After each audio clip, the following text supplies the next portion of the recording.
ಈ ರೆಸಿಪಿ ನೋಡ್ತಿದ್ರೇ ಬಾಯಲ್ಲಿ ನೀರು ಬರ್ತಾಯಿದೆ. ಇನ್ನು ಟ್ರೈ ಮಾಡಿದ್ರೆ ಕಣ್ಣಿಗೂ ಆನಂದ, ಹೊಟ್ಟೆಗೂ ಆನಂದ. ಇವತ್ತು ರೆಸಿಪಿ ಬದನೇಕಾಯಿ ತವಾ ಫ್ರೈ ಮಾಡ್ತಾಯಿದ್ದೀನಿ. ತುಂಬ ಚೆನ್ನಾಗಾಗುವಂಥ ರೆಸಿಪಿ, ಅಷ್ಟೇ ಕ್ವಿಕ್ಕಾಗಿ ಆಗುತ್ತೆ. ತುಂಬ ರಿಸ್ಕ್ ಏನಿಲ್ಲ, ಆರಾಮಾಗಿ ಯಾರು ಬೇಕಾದ್ರೂ ಮಾಡ್ಕೋಬೋದು. ಅಷ್ಟು ಸುಲಭವಾದಂಥ ರೆಸಿಪಿ. ಯಾವುದೇ ಊಟಕ್ಕಾದ್ರೂ ಸೈಡ್ ಡಿಶ್ಶಾಗಿ ಇದನ್ನ ಯೂಸ್ ಮಾಡ್ಬೋದು. ವೆಜ್ ಆರ್ ನಾನ್ ವೆಜ್ ಎಲ್ಲದಕ್ಕೂ ಸೂಟ್ ಆಗುತ್ತೆ. ವೆಜ್ ಥಾಲಿ ಅಥವಾ ವೆಜ್ ಊಟ ರೆಡಿ ಮಾಡ್ತಾಯಿದ್ದೀವಿ ಅಂತಂದರೆ ಸೈಡ್ ಡಿಶ್ ಏನು ಮಾಡೋಕ್ಕೆ ಟೈಮ್ ಇಲ್ಲ ಅಂದಾಗ ಬೇಕಾದ್ರೆ ಇದನ್ನ ಕ್ವಿಕ್ಕಾಗಿ ಮಾಡ್ಕೋಬೋದು. ತುಂಬ ಕಡಿಮೆ ಇಂಗ್ರೀಡಿಯೆಂಟ್ಸಲ್ಲಿ ತುಂಬಾ ಬೇಗ ಆಗುವಂಥ ರೆಸಿಪಿ. ಬದನೇಕಾಯಿ ಬೇಯೋಕ್ಕೆ ತುಂಬ ಟೈಮ್ ಏನು ಹಿಡಿಯಲ್ಲ. ಒಂದು 5-10 ನಿಮಿಷ ಸಾಕಾಗುತ್ತೆ ರೆಸಿಪಿ ರೆಡಿ ಆಗೋಕ್ಕೆ. ನೋಡಿ, ಇಲ್ಲಿ ಬದನೇಕಾಯಿನ ಈ ಥರ ತೊಳೆದು ಸ್ಲೈಸಸ್ ಆಗಿ ಕಟ್ ಮಾಡಿ ಈ ಥರ ನೀಟಾಗಿ ರೌಂಡ್ ಶೇಪು. ಉದ್ದ ಬೇಕಾದ್ರೂ ನೀವು ಕಟ್ ಮಾಡ್ಬೋದು. ನಾನು ಈ ಥರ ಶೇಪಲ್ಲಿ ಕಟ್ ಮಾಡಿದ್ದೀನಿ. ತಿನ್ನೋಕ್ಕೂ ಈಸಿಯಾಗಿರುತ್ತೆ, ಹಾಗೆ ಬೇಯಿಸೋಕ್ಕೂ ತುಂಬಾ ಸುಲಭವಾಗಿರುತ್ತೆ. ಇಲ್ಲಿ ಮಸಾಲ ರೆಡಿ ಮಾಡ್ಕೊಂಡಿದ್ದೀನಿ ನಾನು. ಕಾರ್ನ್ಫ್ಲೋರ್ 1 ಸ್ಪೂನು, 1 ಸ್ಪೂನ್ ಅಚ್ಚಕಾರದ ಪುಡಿ, ಹಳದಿ ಅರ್ಧ ಸ್ಪೂನು, ಮತ್ತು ಸಾಲ್ಟ್ ಹಾಕ್ಕೊಂಡು ಸ್ವಲ್ಪ ಗರಂ ಮಸಾಲ ಹಾಕ್ಕೊಂಡು ಮಿಕ್ಸ್ ಮಾಡ್ಕೊಂಡಿದ್ದೀನಿ. ಈ ಥರ ಸ್ವಲ್ಪ 1 ಟೇಬಲ್ ಸ್ಪೂನ್ ಆಯಿಲ್ ಹಾಕ್ಕೊಂಡಿದ್ದೀನಿ. ಹಾಗೆ ಒಂದು ಸ್ವಲ್ಪ ನೀರು ಕೂಡ ಆ್ಯಡ್ ಮಾಡಿ ಮಿಕ್ಸ್ ಮಾಡ್ಕೊಂಡು ಈ ಥರ ಪೇಸ್ಟ್ ಮಾಡಿಕೊಂಡು ಅದಕ್ಕೆ ನೀಟಾಗಿ ಕೋಟಿಂಗ್ ಆಗಿದೆ. ಸ್ವಲ್ಪ ಹೊತ್ತು ಹಾಗೆ ಇಟ್ಟಿದ್ದರೆ ಮ್ಯಾರಿನೇಟ್ ಆಗಿದೆ. ಒಂದು 10 ನಿಮಿಷ ಮ್ಯಾರಿನೇಟ್ ಆದರೂ ಸಾಕು. 10 ನಿಮಿಷ ಬೇಕಾಗಿಲ್ಲ, ಮ್ಯಾರಿನೇಟ್ ಮಾಡೋಕ್ಕೆ ಟೈಮ್ ಇಲ್ಲ ಅಂದರೆ ಕ್ವಿಕ್ಕಾಗಿ ಹಾಗೆ ಕೂಡ ಹಾಕ್ಕೊಬಿಡ್ಬೋದು. ನೋಡಿ ಎಷ್ಟು ಚೆನ್ನಾಗಿ ಬದನೇಕಾಯಿಗೆ ಮಸಾಲ ಎಲ್ಲ ಸ್ಪ್ರೆಡ್ ಆಗಿದೆ. ಈಗ ಒಂದು ತವಾ ಮೇಲೆ ಎಣ್ಣೆ ಹಾಕಿ ನೀಟಾಗಿ ಈ ಥರ ಪ್ಲೇಸ್ ಮಾಡ್ಕೊಬಿಡಿ. ಪ್ಲೇಸ್ ಮಾಡಿಕೊಂಡು ಒಂದು ಲಿಡ್ನ ಕ್ಲೋಸ್ ಮಾಡಿ ನೀಟಾಗಿ ಒಂದು ಸೈಡ್ ಕುಕ್ ಆಗಲಿ.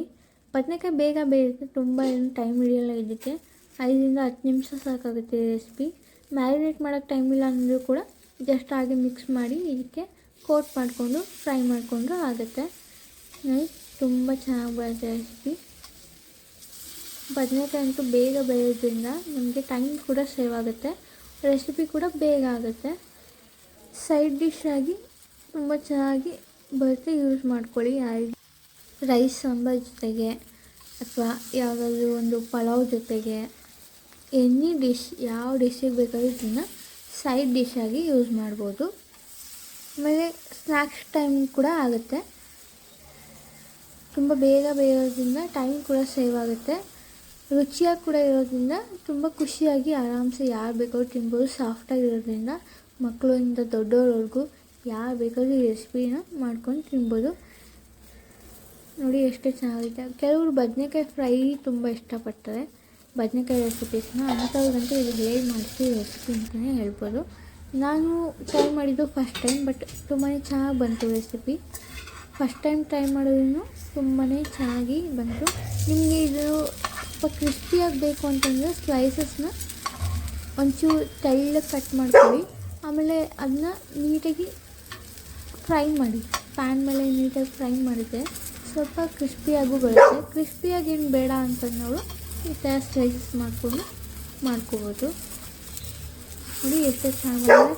ಒಂದು ಸೈಡ್ ಬೆಂದಾದಮೇಲೆ ಮತ್ತೆ ಇನ್ನೊಂದು ಕಡೆ ಬೇಯಿಸೋಕ್ಕೆ ಎಲ್ಲ ಫ್ಲಿಪ್ ಮಾಡ್ಕೊಂಡು ಮತ್ತೆ ಲಿಡ್ನ ಕ್ಲೋಸ್ ಮಾಡಿ.